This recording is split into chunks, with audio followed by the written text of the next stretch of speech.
आज मैं आपको बताने जा रहा हूँ कि साधना कैसे करें।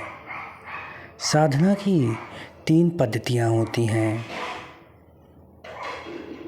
मनुष्य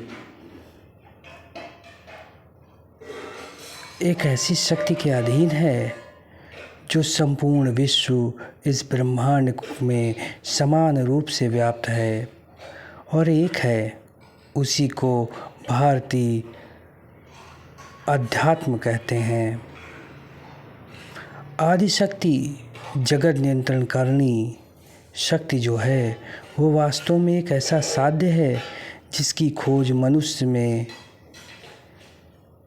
इसलिए कि वह जन्म जन्म तक भटकता रहता है। उसे और उसकी आत्मा को बार बार जन्म लेना पड़ता है, तथा उस शक्ति को प्राप्त करने के लिए तंत्र मंत्र यंत्र सभी की आवश्यकता होती है। शक्ति का उद्भव मानव कल्याण के लिए ही हुआ है, और इसी से मानव कल्याण ही संभव है। कहते हैं कि तंत्र मंत्र या यंत्र के माध्यम से, जिसके द्वारा वह परम शक्ति भौतिक जगत में अपने आप को प्रकट करती है और प्रकट होकर मनुष्यों की अभिलाषाओं को पूर्ण करती है एवं सबका कल्याण करती है। लेकिन यह तभी संभव है जब तंत्र मंत्र यंत्र से संबंधित पद्धति के अनुसार तांत्रिक अनुष्ठान और प्रयोग किए जाएं। यहाँ यह जान लेना आवश्यक है कि वैदिक पद्धति, पौराणिक पद्धति, तांत्रिक पद्धति, ये 3 पद्धतियाँ हैं, जिनमें तांत्रिक पद्धति अपने में रहस्यमय है। सभी पद्धतियों के मंत्रों का अभिभाव होता है तांत्रिक पद्धति में भी, मगर यह कार्य सभी के लिए संभव है। वे ही मंत्र हैं जिनकी रचना तांत्र शास्त्र में होती है। मंत्रों के आधार पर यंत्र का निर्माण होता है, और यंत्र के द्वारा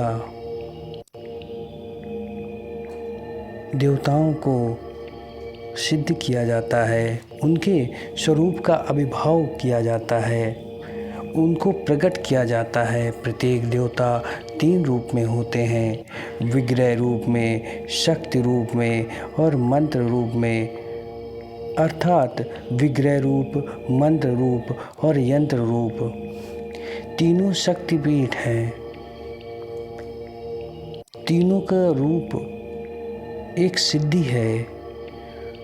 प्रत्येक देवता का अपना अपना मंत्र और यंत्र है। किसी भी देवी देवता की उपासना साधना तभी सफल होती है जब उसकी विधिवत पूजा के साथ साथ उसके यंत्र को धारण कर मंत्र का निर्धारित संख्या में जाप किया जाए। देवता 3 प्रकार के होते हैं, सात्विक, राजस और तामस। सात्विक देवता की उपासना उत्तर मुख, राजस देवता की उपासना पूर्व मुख और तामस देवता की उपासना पश्चिम मुख करके करनी चाहिए। प्रत्येक देवी देवताओं का अपना एक विशेष बीज अक्षर होता है, जिसका अपना ही महत्व है। मंत्र का आरंभ बीज अक्षर के संयुक्त करके ही करना चाहिए। इससे मंत्र जाप का तत्काल ही लाभ होता है। जो व्यक्ति तंत्र उपासना के उपयुक्त तथ्यों को भली भांति परिचित होता है, वही तंत्र साधना में प्रगति करता है। तंत्र साधना को या तंत्र साधकों को यह जान लेना आवश्यक होता है कि प्रकट रूप में उच्च कोटि के तंत्र साधकों की संख्या नगण्य है, जो सच्चे अर्थों में तंत्र साधक हैं वे शीघ्र अपना आप को प्रकट नहीं करते।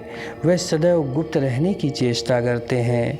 वे ऐसा जीवन व्यतीत करते हैं, ऐसा व्यवहार करते हैं कि वे साधारण लोग ही हैं। उनको कोई पहचान नहीं पाता, कोई उन पर विश्वास नहीं करता कि वह तंत्र साधक हैं। यदि वैसा ना करें वह, तो संसार में उनका रहना कठिन हो जाएगा। जीने नहीं देंगे लोग उन्हें। उनकी साधना उपासना में विघ्न उत्पन्न होने लगेंगे।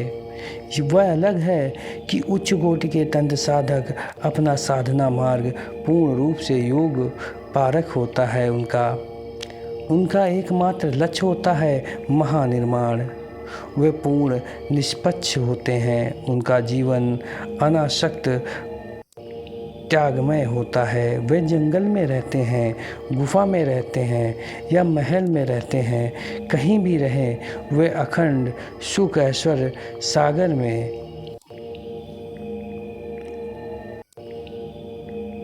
विलीन रहते हैं। लेकिन वे सब जगह निर्लिप्त होकर भी अपने को कीचड़ में कमल के समान पाते हैं। वे बिखरे हुए दूसरों के कष्टों को उठा लेते हैं, दूसरों को सुख देते हैं, त्याग भी करते हैं तो दूसरों के लिए। वे हंसते हैं, रोते हैं तो भी दूसरों के लिए।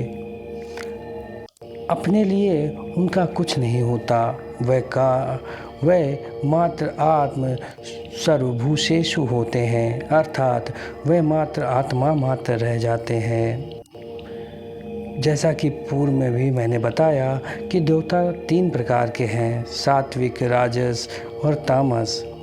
राजस देवता की उपदेवता, तामस देवता को उपदेवता कहते हैं। सात्विक देवताओं का शरीर आकाश तत्व से बना होता है। आकाश सभी पंच तत्वों में प्रधान है। उसमें सभी तत्व एक एक कर विलीन हो जाते हैं। विभिन्न प्रकार के साधना उपासक द्वारा सात्विक देवता से संपर्क स्थापित करने का प्रयास करते हैं। वे सात्विक देवता हमारे आकाशीय तत्व के प्रति आकर्षित होकर उसके माध्यम से हमारी भावनाओं को सुनते हैं, हमारी कामना पूर्ण करते हैं। साधना पथ में भ्रम और भ्रांति भी बहुत अधिक होती है।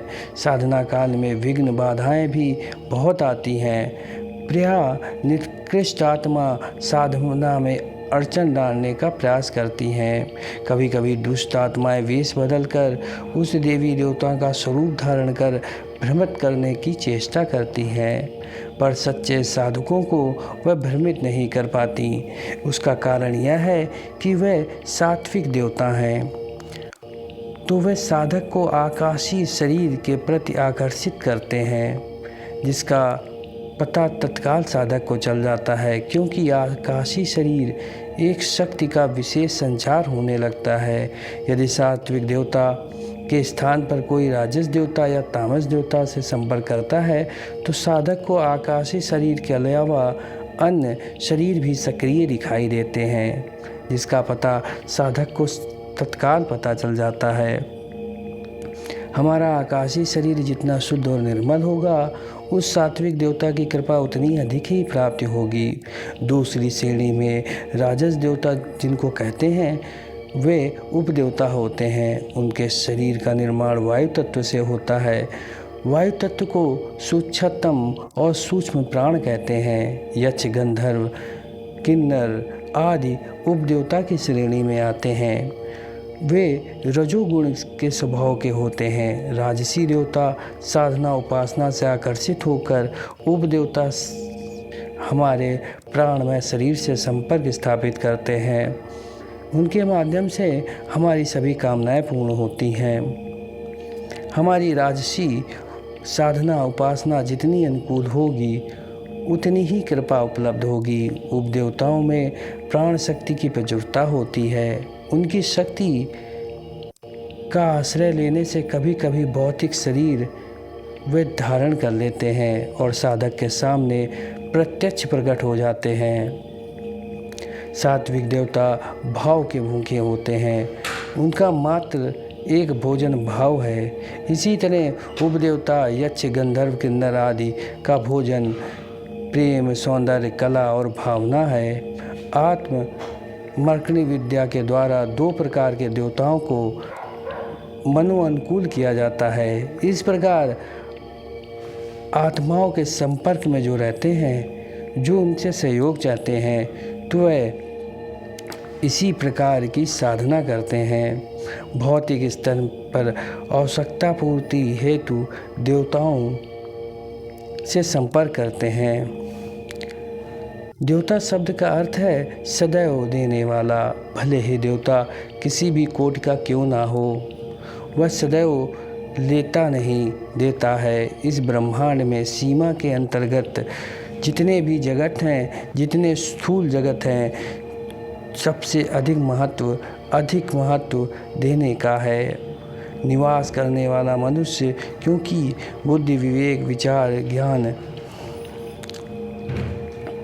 आदि से ग्रसित रहता है। कहते हैं पराब्रह्म परमेश्वर का उद्देश्य केवल देना ही है। इसलिए हम लोगों को देवताओं की उपासना बहुत ही सोच समझ कर करनी चाहिए और सभी पद्धतियों का पालन करना चाहिए। स्वच्छ होकर मंत्रों का उच्चारण करना चाहिए, तभी हमारी साधना सिद्ध होगी और उसका पूर्णतः हमको फल प्राप्त होगा। धन्यवाद दोस्तों, बने रहें दिव्यदर्शन के साथ, देखते रहें रोचक जानकारी भर वीडियो और अभी हमारे चैनल को सब्सक्राइब करना ना भूलें।